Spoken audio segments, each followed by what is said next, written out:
disappointment.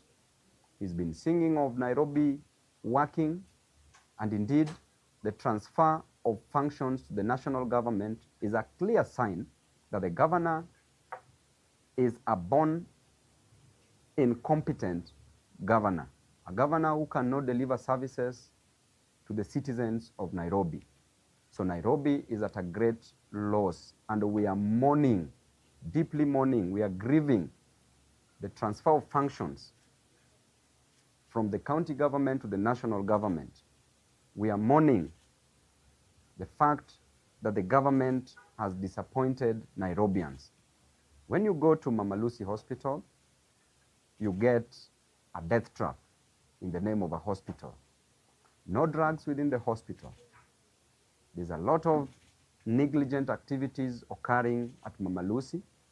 Our mothers being treated disrespectfully. No respect at all. Our mothers are delivering on the floors. Doctors are not paid. Medics, nurses are not paid. Services are not run there. And it is a shame. The other day you saw at Mbagathi Hospital that a body has been detained for more than 2 months now. A family has spent all their earthly belongings, doing everything humanly possible to take care of medical bills, selling all they had, investing in medical services, fees. All the savings that they had been invested in the same, only for you to detain a body. There was a case that was decided by the then Justice Majanja, may his soul rest in peace, as he was then called. He did say that there is no property in a dead body, that a dead body has no economic value. And therefore, as a governor, you say, and you want Nairobi to work. Nairobians are mourning because of your incompetence. You've let us down, and the national government, you are also very incompetent. So an incompetent body taking over another incompetent body in the name of delivering. What a shame. This is a race of two pygmies competing on who is taller than the other. What a shame. Nairobi itself has not received serious projects from the national government.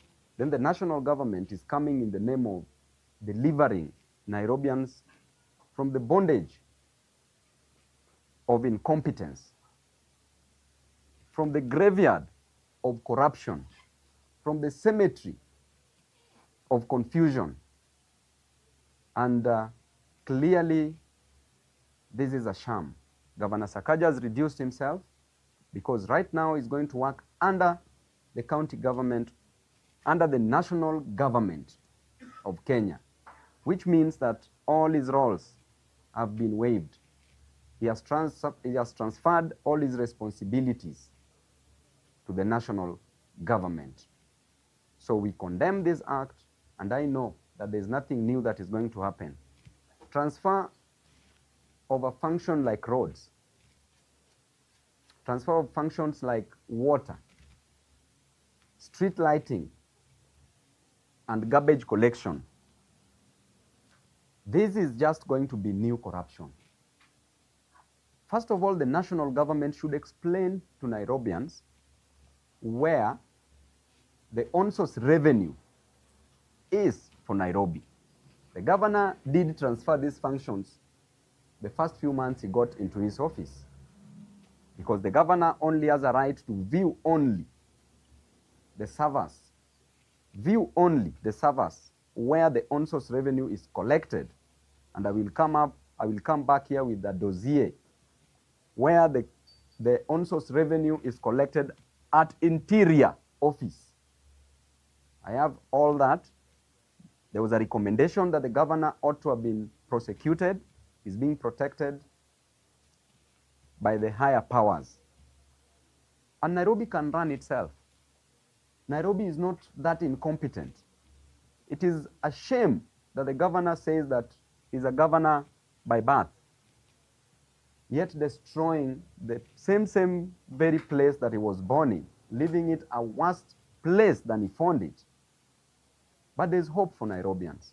Those who came by bus like myself will make it a habitable, affordable place for those who came both by bus and by bus, to ensure that Nairobi runs and we leave it a better place for Nairobians. So in that spirit, I want to tell Nairobians never to entrust, never to put their trust in such a born incompetent person. This time round, Nairobi will not reason with Dimples. Reasoning will be with brains.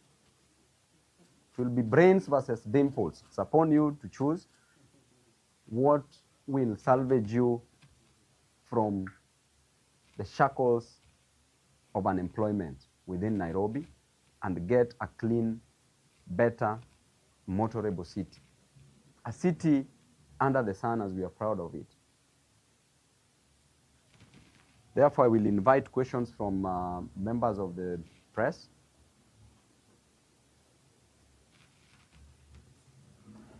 Maybe a question, what would be your take with regard to the representation of the steering committee, whereby we have some cabinet secretaries, majority from the national government versus the ones from the county government? What would be your take on that? First of all, Mr. Leto, that's a very intelligent question because, you clearly know the answer of what is going to happen, because 2/3 of these members of the committee are going to come from the coming from the national government. That means that 8 out of 12 of them are from the national government under the leadership of the Prime Cabinet Secretary. It means that the governor will be relegated into a secretary of this committee, not even a deputy governor. So I don't even know the role of a deputy governor, what he's going to perform in that committee, if he will be included. That clearly tells you that there's a hostile takeover because of that imbalance of the numbers. And it was probably done to incorporate some of a few members of the county government just to avoid shaming the governor. And this is a very sad thing because if the national government has already signed and the governor has signed, then one thing also comes which is very unconstitutional about the public participation. That they are saying they want to do it within a period of 14 days. We have 17 constituencies and 85 wards within Nairobi. Is it even practical? But going by the doctrine of legitimate expectation, the moment they sign it, then it means that they already know the outcome. There's already an expectation that it is going to be implemented, because the moment it is signed, now it should be implemented. So these are going to be just exercises in futility, PR exercise. Cabinet secretaries are in this. That tells you that there's a complete takeover. A complete takeover. When you have a company and you own 50% of the shares, you own 51% of the shares, and another person has 49%, this company belongs to who?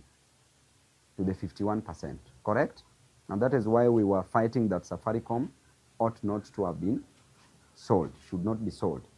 Because we know that this Nairobi is going to run under the leadership of President Ruto. Now, the next question is, what intention do they have with Nairobi? What is it that they want to do in 1 year that was never done in 4 years? What is it? What is it that they want to do in 1 year? So it means that these are just corruption scandals that's going to come up. There's going to be pilferage of money. And clearly, the governor is already satisfied. The governor is one of the billionaires now in this city. It's quite unfortunate that he's a governor and he has created a billionaire in himself instead of creating several millionaires within Nairobi County. Yes. Ndio. Kwanza, rais anasisitiza kwa sasa, anazungumza ile alipo, anasema kwamba hawajachukua kaunti ya Nairobi, kwamba wameshirikiana tu katika kufanikisha majukumu ya kaunti ya Nairobi. Sijui maoni yako yepi kuhusiana na hilo. Pili, kuna hili swala la uwajibikaji. Iwapo serikali ya kitaifa itatoa shilingi bilioni 80 kwa serikali kwa kaunti ya Nairobi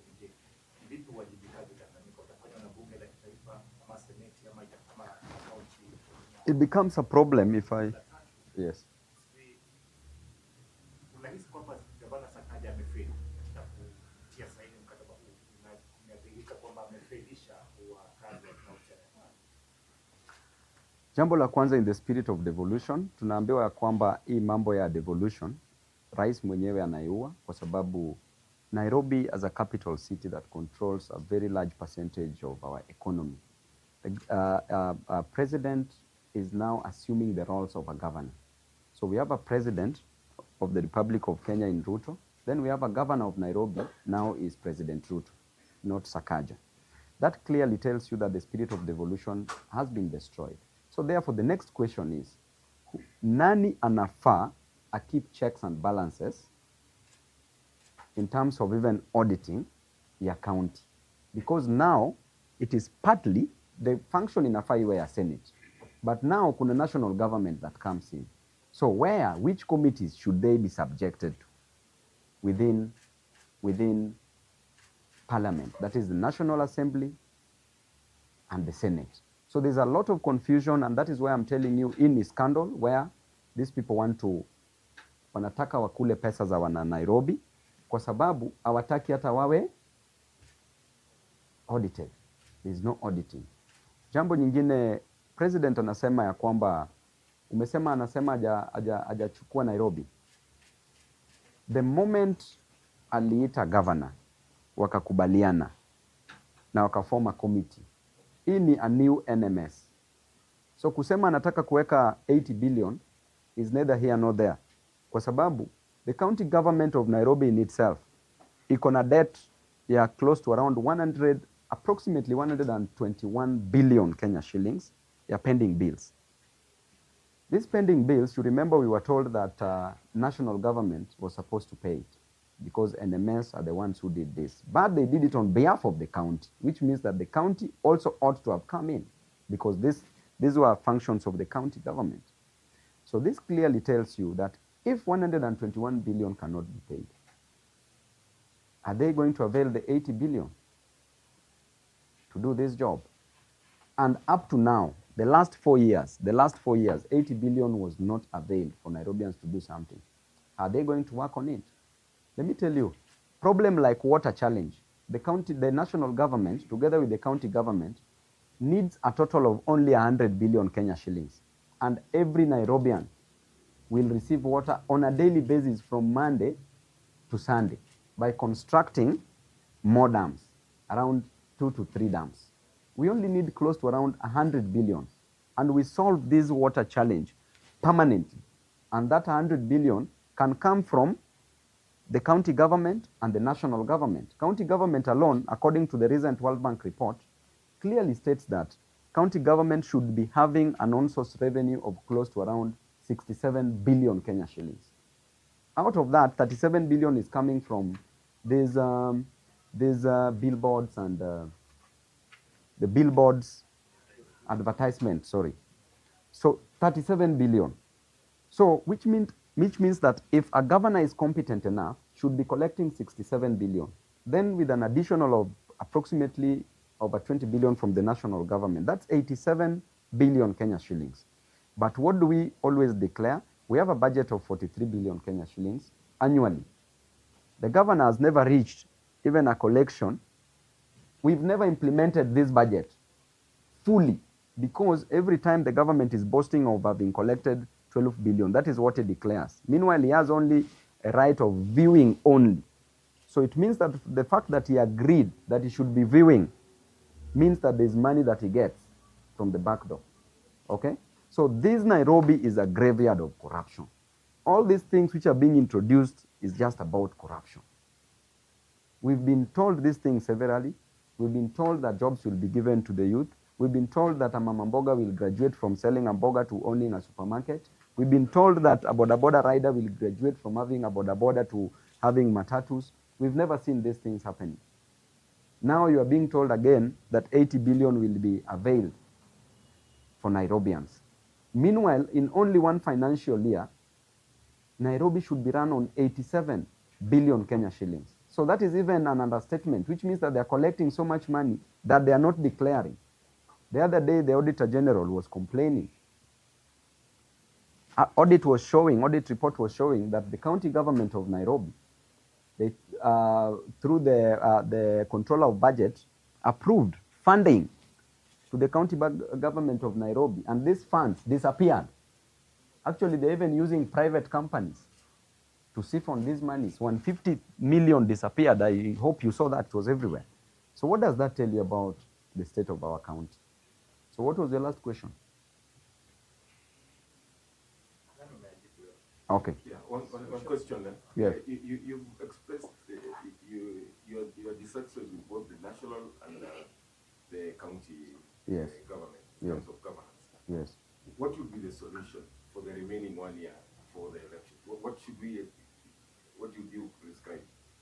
What I can easily tell you is that Nairobi, as at now, is not functional.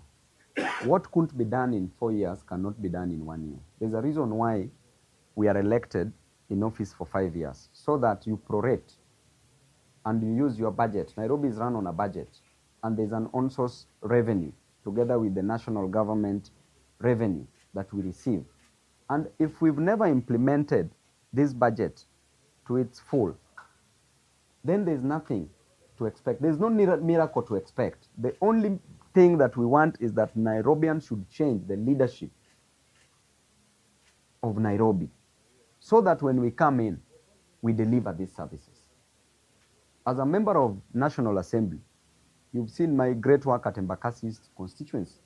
We were ranked as the best member of parliament in Kenya, beating all even the government members of parliament with all those resources. It means that if little could be given to us, then we can manage even more. If we could manage little, we can manage more.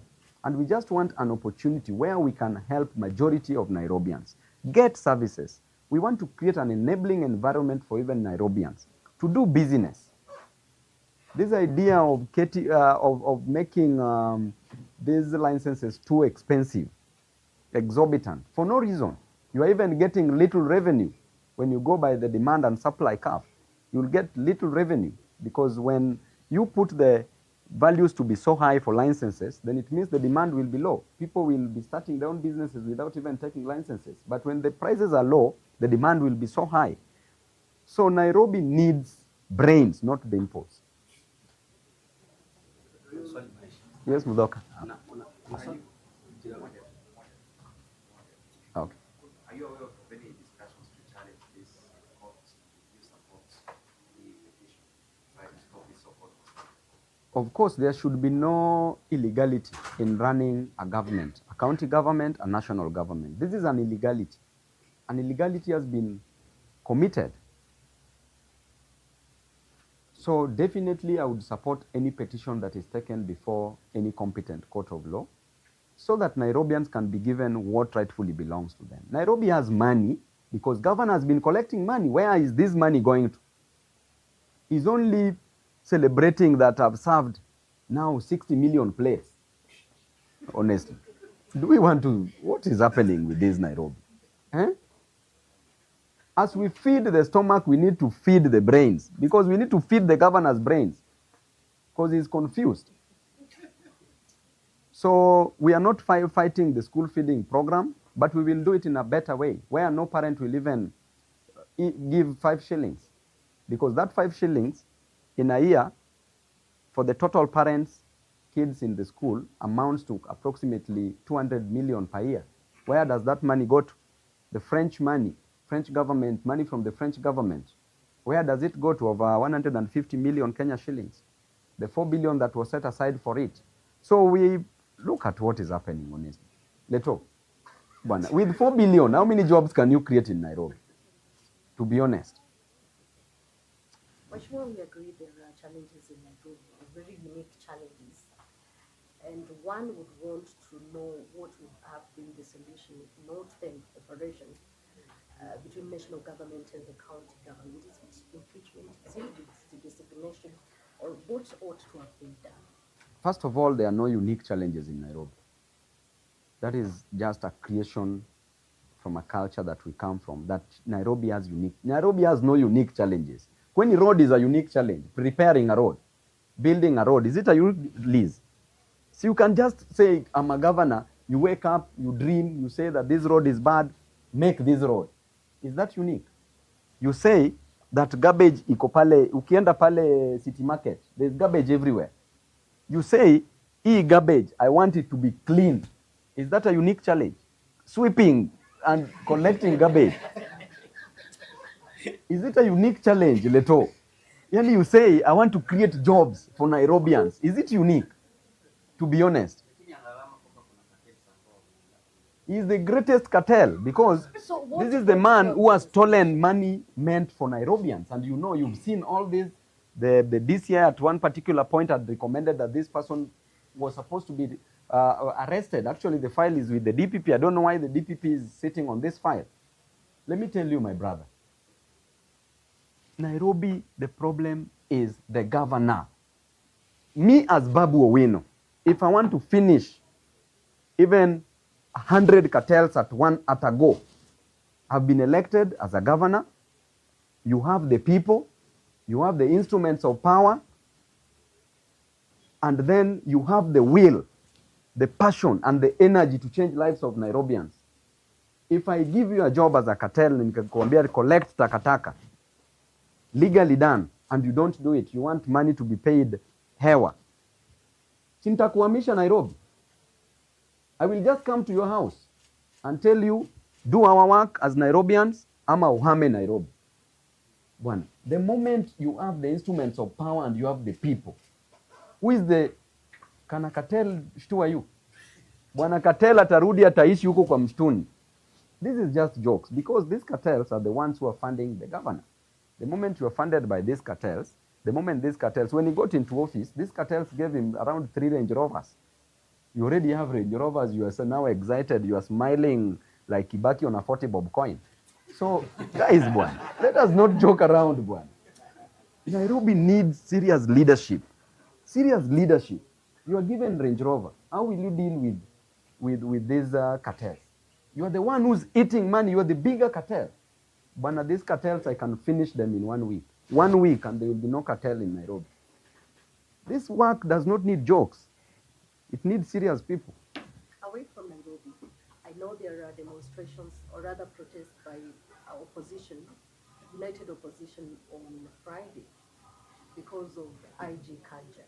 Are you going to be part of that team? And what do you think ought to be done on what is happening to Kenyans who attend your rallies?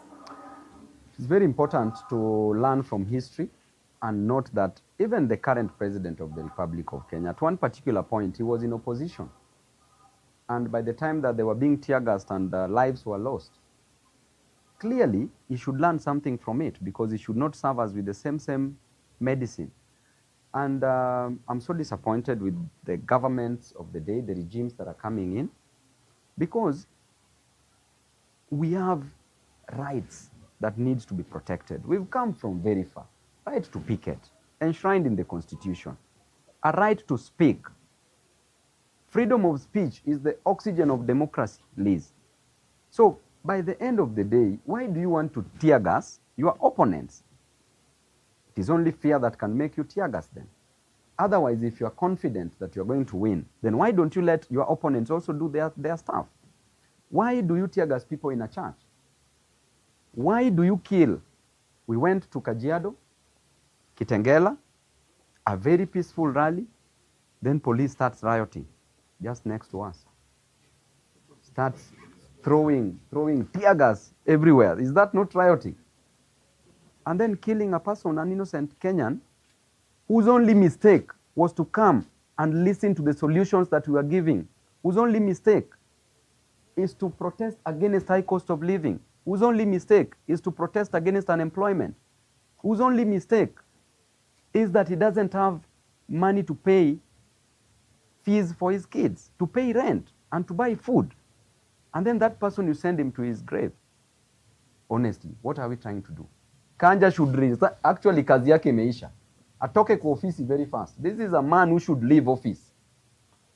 You know, wanasemanga, oh, why are you saying this? Are you not scared of what? Kanja should leave. See, time yake may expire. He's in office now illegally, right? He should leave immediately. So I support this demonstration. Na huwa nasema, hii nchi yetu, Liz, Nini ilitoa wazungu hapa Kenya? Maandamano. Si ni kweli? Nini ilileta multipartyism? Watu wa media tuongee, mnajua hizi vitu, mko na records. Nini ilileta multipartyism? Nini imeweka Mbadi kwa ofisi?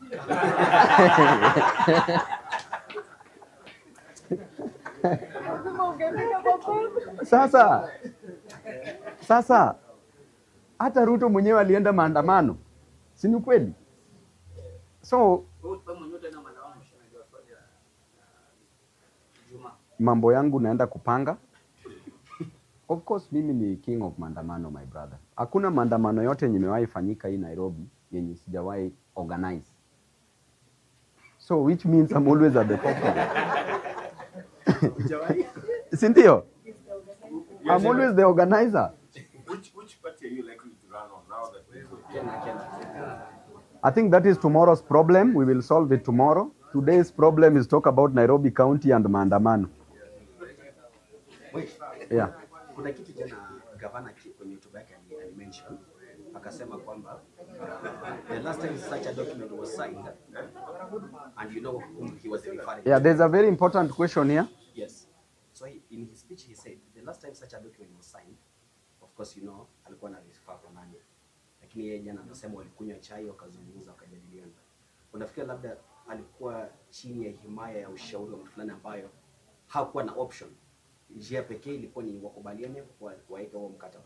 You know, for the county government to notice an incompetent national government to notice that the governor of Nairobi is incompetent, it means that indeed the county government is incompetent, right? So the idea of signing is coming as a result of trying to help Sakaja from these challenges, because he's already incompetent. He can't deliver. A person who signs, it doesn't matter where you sign it, on a tree, under the bed, in your own house, and you present it to State House, or hiding, you've signed it, meaning that you've already said that this work is too heavy, I can't manage it, and therefore help me manage. Ona wamepatia hata prime cabinet. Look at people the way they are incompetent. Ati ndio sasa watakuwa governors wa Nairobi. Honestly, we are joking, my brother. I think we are joking. Nairobians, Kenyans, please, as you are going to elect your leaders, look at these leaders well. Don't just elect leaders because time has come for you to eat. Elect leaders who are going to work for you. Get to know how did these leaders perform from before. You will know. And based on that, do not bring back leaders who are not competent, because you are joking around with your own future. Tumemaliza? Asanteni sana.